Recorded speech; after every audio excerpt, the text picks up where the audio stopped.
বিদায় ঘণ্টা বেজে গেছে রাষ্ট্রপতি মোহাম্মদ শাহাবুদ্দিনের। আগামীকাল পদত্যাগ করছেন রাষ্ট্রপতি মোহাম্মদ শাহাবুদ্দিন। সব জল্পনা কল্পনার অবসান ঘটিয়ে অবশেষে পদত্যাগ করতে যাচ্ছেন তিনি। শারীরিক অসুস্থতাকে কারণ দেখিয়ে পদ ছাড়ছেন তিনি। স্টার নিউজকে বিষয়টি নিশ্চিত করেছেন বঙ্গভবনের কর্মকর্তারা। বঙ্গভবনের অন্দরমহলে এখন চলছে বিদায়ী কুচকাচ। সংবিধান অনুযায়ী জাতীয় সংসদের স্পিকারের কাছেই পদত্যাগপত্র জমা দেবেন রাষ্ট্রপতি মোহাম্মদ শাহাবুদ্দিন। রাষ্ট্রপতি মোহাম্মদ শাহাবুদ্দিন পদত্যাগ করতে পারেন। বিএনপির উচ্চ পর্যায় থেকে বার্তা পাওয়ার পর আনুষ্ঠানিকভাবে বঙ্গভবন ছাড়ার মানসিক প্রস্তুতি নিতে শুরু করেছেন শাহাবুদ্দিন। অন্যদিকে দেশের পরবর্তী রাষ্ট্রপতি হিসেবে আলোচনার শীর্ষে উঠে এসেছে এক শীর্ষ আমলার নাম। দর্শক, বাংলাদেশের রাজনীতিতে পরিবর্তন নতুন কোনো ঘটনা নয়, তবে বঙ্গভবনকে ঘিরে তৈরি হওয়া বর্তমান এই সমীকরণটি সত্যি বেশ নাটকীয় ও তাৎপর্যপূর্ণ। 2023 সালে আওয়ামী লীগ সরকারের আমলে বিনা প্রতিদ্বন্দ্বিতায় 22তম রাষ্ট্রপতি হিসেবে শপথ নিয়েছিলেন মোহাম্মদ শাহাবুদ্দিন। তবে 2024 সালের আগস্টে ছাত্র জনতার ঐতিহাসিক গণ অভ্যুত্থানে শেখ হাসিনার সরকারের পতনের পর থেকে দেশের পুরো রাজনৈতিক পটভূমি আমূল বদলে যায়। ঝড়ঝাপটা সেই কঠিন ও সংকটময় মুহূর্তে অন্তর্বর্তীকালীন সরকার গঠন, নতুন উপদেষ্টাদের শপথ পাঠ এবং রাষ্ট্রীয় আইনি ও সাংবিধানিক ধারাবাহিকতা বজায় রাখার মতো অত্যন্ত গুরুত্বপূর্ণ দায়িত্ব পালন করেছিলেন রাষ্ট্রপতি শাহাবুদ্দিন। তবে গণঅভ্যুত্থানের পর থেকে জুলাই আন্দোলনের অংশীজন ছাত্রনেতা বেশ কয়েকটি রাজনৈতিক দল তার অপসারণের দাবিতে সরব হয়। বঙ্গভবন ঘেরাও সহ নানা কর্মসূচিও পালিত হয়। অধ্যাপক ইউনূসের অন্তর্বর্তী সরকার কোনো পদক্ষেপ না নিলেও পরবর্তীতে ত্রয়োদশ জাতীয় সংসদ নির্বাচনের মাধ্যমে বিএনপি ক্ষমতা আসার পর প্রশ্নটি নতুন করে সামনে আসে। আওয়ামী লীগ আমলের রাষ্ট্রপতি কি তার পদে বহাল থাকছেন? ক্ষমতা এসে বিএনপি সরকার শুরুতেই কোনো তাড়াহুড়ো দেখায়নি, তবে রাজনীতির পেছনের টেবিলে আলোচনা ও হিসাব নিকাশ মোটেও থেমেছিল না। আগে দুর্নীতি দমন কমিশন দুদকের কমিশনার থাকাকালে তার বিতর্কিত ভূমিকা এবং পরবর্তীতে বিতর্কিত এসালাম গ্রুপের নিয়ন্ত্রণাধীন ব্যাংকে উচ্চ পদে দায়িত্ব পালনের অভিযোগ নিয়ে নানা আলোচনা ছিল। এর সঙ্গে যুক্ত হয়েছে তার বর্তমান শারীরিক অসুস্থতা। সম্প্রতি লন্ডন থেকে বাইপাস সার্জারি করিয়ে দেশে ফেরার পরও তাকে কয়েক দফায় হাসপাতালে ভর্তি হতে হয়েছে।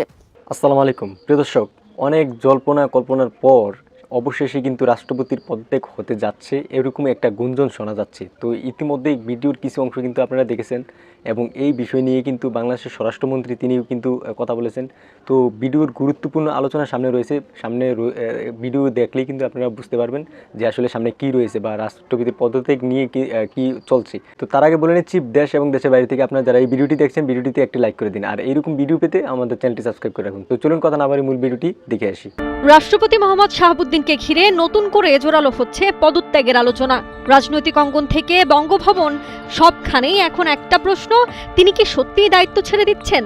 এছাড়া আগামী জাতীয় সংসদ নির্বাচন নতুন রাষ্ট্রপতির মেয়াদে অনুষ্ঠিত হওয়ার কথা থাকায় পরবর্তী রাষ্ট্রপতি কে হচ্ছেন তা নিয়েও রাজনৈতিক অঙ্গনে বেশ আগ্রহ রয়েছে।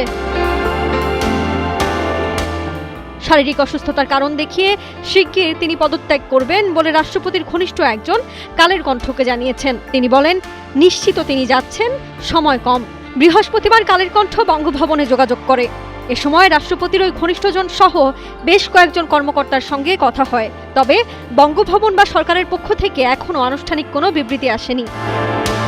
বঙ্গভবন কেন্দ্রিক একটি সূত্র বলছে, রাষ্ট্রপতি নিজেই অধস্তন কর্মকর্তা কর্মচারীদের শিগগিরই বঙ্গভবন ছাড়ার ইঙ্গিত দিয়েছেন। পদত্যাগের পর কিছুদিন বিশ্রাম নেওয়া এবং চিকিৎসার জন্য বিদেশ যাওয়ার সম্ভাবনাও রয়েছে বলে জানা গেছে। রাষ্ট্রপতির শারীরিক অবস্থা নিয়েও রয়েছে নানা আলোচনা। গত মে মাসে যুক্তরাজ্যের ক্যামব্রিজের রয়্যাল প্যাপওয়ার্থ হাসপাতালে তার এনজিওগ্রামে হৃদযন্ত্রে একটি ধমনীতে গুরুতর ব্লক ধরা পড়ে। পরে তাৎক্ষণিকভাবে এনজিওপ্লাস্টি করে স্টেন্ট বসানো হয়। এর আগে 2023 সালে সিঙ্গাপুরে তার কার্ডিয়াক বাইপাস সার্জারি হয়েছিল।